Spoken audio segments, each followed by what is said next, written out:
ಇದ್ರ ಬಗ್ಗೆ ಮಾನ್ಯ ಮುಖ್ಯಮಂತ್ರಿಗಳನ್ನ ಕೇಳಿದ್ವಿ. ಆಗ ಅವರೇನ್ ಸ್ಟೇಟ್ಮೆಂಟ್ ಕೊಟ್ಟರು ಬರ್ತಾ ಇದೆ ಮತ್ತೊಂದು ಕುರುಕ್ಷೇತ್ರದ ಅಖಾಡದ ಬ್ರೇಕಿಂಗ್ ನ್ಯೂಸ್. ಗುಬ್ಬಿ ಶ್ರೀನಿವಾಸ್ ಯಾವ ಅರ್ಥದಲ್ಲಿ ಹೇಳಿದ್ದಾರೆ ನಂಗೆ ಗೊತ್ತಿಲ್ಲ, ಅದನ್ನ ತಿಳ್ಕೊಂಡು ಮಾತಾಡ್ತೀನಿ ಅಂದ್ರು ಮುಖ್ಯಮಂತ್ರಿಗಳು. Breaking news number 3.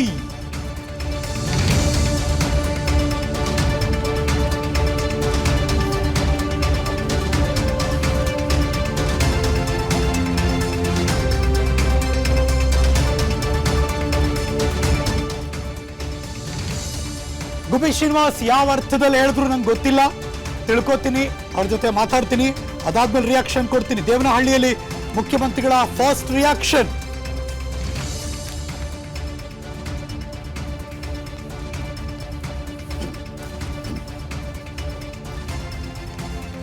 ಅಫ್ಕೋರ್ಸ್ ಮುಖ್ಯಮಂತ್ರಿಗಳು ಏನು ಮಾತಾಡಿದ್ರು ಅಂತ ಕೆಲವೇ ಕ್ಷಣದಲ್ಲಿ ತೋರಿಸ್ತೀನಿ. ಅದ್ರ ಬಗ್ಗೆ ಮತ್ತಷ್ಟು ಮಾಹಿತಿ ಕೊಡೋಕೆ ನನ್ನ ಸಹೋದ್ಯೋಗಿ ಪೊಲಿಟಿಕಲ್ ಬ್ಯೂರೋ ಇಂದ ಹನುಮಂತು ನೇರ ಸಂಪರ್ಕದಲ್ಲಿ ಜಾಯಿನ್ ಆಗ್ತಿದ್ದಾರೆ. ಹನುಮಂತು ನಮಸ್ಕಾರ, very good afternoon.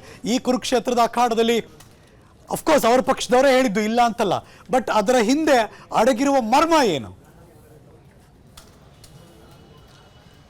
Harish Nagaraju, ಚುನಾವಣೆಯ ಸಂದರ್ಭದಲ್ಲಿ ಆಡಳಿತ ಪಕ್ಷಗಳನ್ನ ಸಣ್ಣ ಎಡವಟ್ಟನ್ನು ಕೂಡ ದೊಡ್ಡ ಲಾಭ ಪಡೆಯಲಿಕ್ಕೆ ವಿಪಕ್ಷಗಳು ಸಹಜವಾದಂತಹ ಪ್ರಯತ್ನ ಮಾಡ್ತಾರೆ. ಅದೇ ರೀತಿಯಾಗಿ ಗುಬ್ಬಿ ವಾಸು ಅವರ ಹೇಳಿಕೆಯನ್ನ ಲಾಭ ಪಡೆಯಲಿಕ್ಕೆ ಬಿಜೆಪಿ ತನ್ನ ಅಸ್ತ್ರವಾಗಿ ಪ್ರಯೋಗವನ್ನ ಮಾಡ್ತಾ ಇದೆ.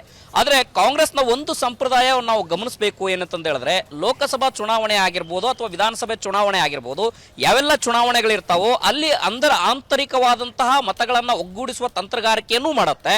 ಮತ್ತೊಂದು ಕಡೆಗೆ ಎಚ್ಚರಿಕೆಯ ಭಾಗವಾಗಿ ಒಂದಷ್ಟು ನಡೆಗಳನ್ನು ಕೂಡ ಅನುಸರಿಸುತ್ತೆ. ಅದಕ್ಕೆ ಪೂರಕವಾಗಿ ಇವತ್ತು ಗುಬ್ಬಿ ಶ್ರೀನಿವಾಸ್ ಅವರು ಕೊಟ್ಟಂತಹ ಹೇಳಿಕೆ ಅದು ಎಚ್ಚರಿಕೆಯೇನೋ ಅಥವಾ ರಾಜ್ಯದಲ್ಲಿ ಅಹಿಂದ ಮತಗಳನ್ನ ಒಗ್ಗೂಡಿಸುವಂತದ್ರಲ್ಲಿ ಮೇಲುಗೈ ಸಾಧಿಸಿದಂಥದ್ದು ಸಿಎಂ ಸಿದ್ದರಾಮಯ್ಯ ಅವರು.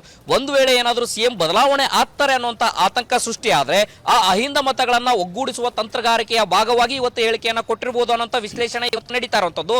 ಇದಕ್ಕೆ ಆಗಾಗ ಈಗಿಂದ ಕೆಲವೇ ದಿನಗಳ ಹಿಂದೆ ನಾವು ಗಮನಿಸೋದಾದ್ರೆ ರಾಜ್ಯದಲ್ಲಿ ದಲಿತ ಸಿಎಂ ಕೂಗು ಕೂಡ ಕೇಳಿ ಬಂದಿತ್ತು. ಎಚ್ ಸಿ ಮಹದೇವಪ್ಪ ಮಾತನಾಡುವಂತ ಸಂದರ್ಭದಲ್ಲಿ ಒಂದು ಡಿಸಿಷನ್ ಮೇಕಿಂಗ್ ಪ್ಲೇಸ್ ಅಲ್ಲಿ ದಲಿತ ಸಮುದಾಯ ಇಲ್ಲ ಅನ್ನುವಂತ ಹೇಳಿಕೆಯನ್ನ ಕೊಟ್ಟಿದ್ರು.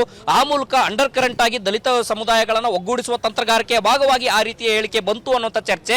ಮತ್ತೊಂದು ಕಡೆಗೆ ಇವತ್ತು ಕೊಟ್ಟಂತ ಹೇಳಿಕೆ ಎಲ್ಲ ಒಂದು ಕಡೆಗೆ ಅಹಿಂದ ವರ್ಗವನ್ನ ಮತ ಬ್ಯಾಂಕ್ ಅನ್ನ ಭದ್ರಪಡಿಸುವಂತ ಲೆಕ್ಕಾಚಾರದ ಆಧಾರಿತವಾಗಿಯೇ ಹೇಳಿಕೆಯನ್ನು ಕೊಟ್ಟರು.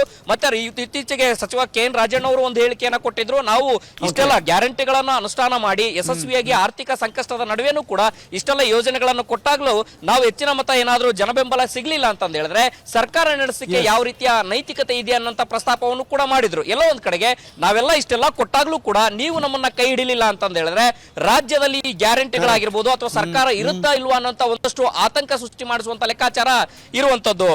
ಪ್ರತಿಪಕ್ಷದವರು ಇದನ್ನ ಹೇಗೆ ಉಪಯೋಗಿಸ್ಕೋತಾರೆ, ಹೇಗೆ ದಾಳವನ್ನು ಮಾಡ್ಕೋತಾರೆ ಅನ್ನೋದು ಈಗಿರುವಂತಹ ದೊಡ್ಡ ಕುತೂಹಲ. Thank you so much Hanumanthu, ಈ ಕ್ಷಣದ ಮಾಹಿತಿಯನ್ನು ಅಪ್ಡೇಟ್ ಮಾಡಿದ್ದಕ್ಕೆ.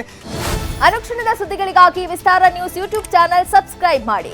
ಹೊಸ ಸುದ್ದಿಗಳ ನೋಟಿಫಿಕೇಶನ್ಗಾಗಿ ಬೆಲ್ ಐಕಾನ್ ಕ್ಲಿಕ್ ಮಾಡಿ. ಲೇಟೆಸ್ಟ್ ಅಪ್ಡೇಟ್ಸ್ಗಾಗಿ www.vistaranews.com ವೆಬ್ಸೈಟ್ಗೆ ವಿಸಿಟ್ ಮಾಡಿ. ಅಂಗೈಯಲ್ಲೇ ಜಗತ್ತಿನ ಸುದ್ದಿ ತಿಳಿಯಲು Vistara news Kannada app download ಮಾಡಿ.